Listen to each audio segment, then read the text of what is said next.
Ассаламу алейкум, құрметті бауырлар, құрметті исі мұсылман қазақ елі. Өңіріміздегі жарияланған төтенше жағдайларға байланысты су апатынан зардап шеккен бауырларымызды Ақтөбе қаласындағы мектептерге орналастырылу, көшіру жұмыстары жүргізіліп жатыр.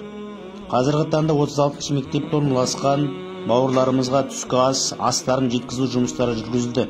Алайда зардап шеккендердің санының көп болуына байланысты Қазақстан мұсылмандар діни басқармасы Зекет және қайырымдылық қорының Ақтөбе облысы өкілдігінің атынан арнайы шот ашылды. Осы шотқа өз көмектеріңізді беріп, Рамазан айында қасиетті айда үлкен сауаптар алуға шақырамыз. Сондай-ақ еріктілерге су етіктері қажет. Сонымен қатар зардап шеккен отбасыларға киім-кешек, жатын орнына көрпе төсектері, матрас секілді заттарды, одан бөлек өздеріңіздің арнаған басқа да көмектеріңізді Ақтөбе облыстық Нұрғасыр мешітіне жеткізе аласыздар. Жұмыла көтерген жүк жеңіл ағайынға қол ұшымызды созайық.